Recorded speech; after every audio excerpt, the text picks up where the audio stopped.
Ми тут лише двоє залишились.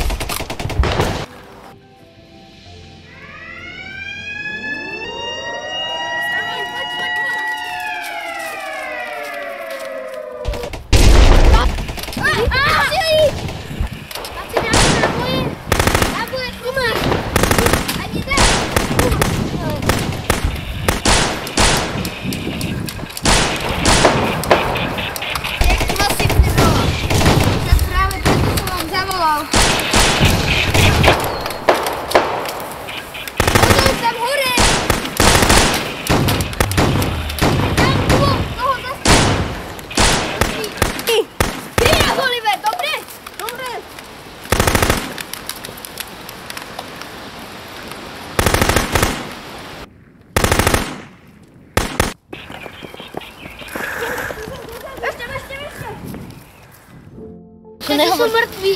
Nejsú úplne. Oni teraz museli brániť hranicu. Oni sa na nás totálne vykašľali. Keď im Barzani volal ukrajinským, tak povedali, že sme iba dvaja. A keď umreme, je im to jedno, lebo naše životy stoja úplne za hovno. No tak to je dosť blbé. U nás sa začala húkať sirena na pomoc a museli sme k vám ísť. U nás na Slovensku je každý život dôležitý. Hej. Lebo nás je aj... V nemocniciach nie, tam máte... Nie, ale tak zase nás je aj menej než vás chlapci, takže... Ja som sa chcel raz pridať k nemeckej armáde, ale potom som si uvedomil, že vôbec neviem anglicky ani nemecky. Tak to máš dosť prdeli. Ďakujem za pomoc, chcel som sa vám poďakovať. Nie za čo. Zachránili ste nám život. No dobre, a teraz do skecania. Dávajte pozor, idú ďalší.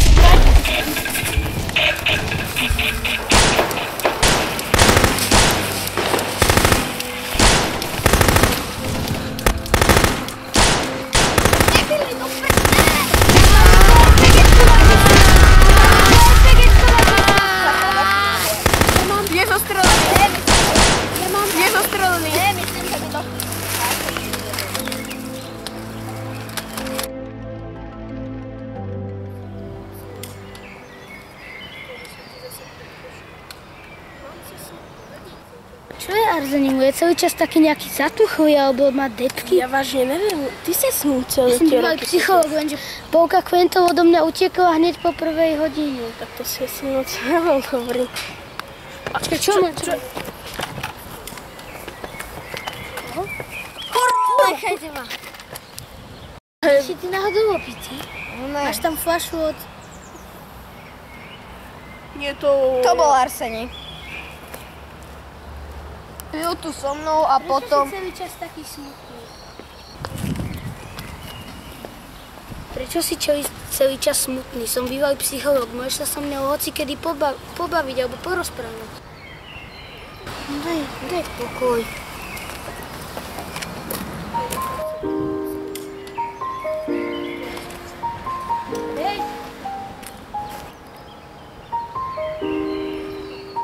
Ja som prišiel o všetkých kamarátov, tiež o ženu, o deti. Tiež som mal chuť skočiť z mosta, ale neskočil som.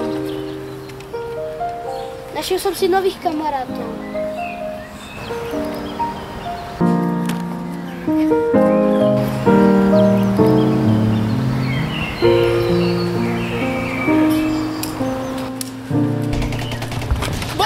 Bombardéry!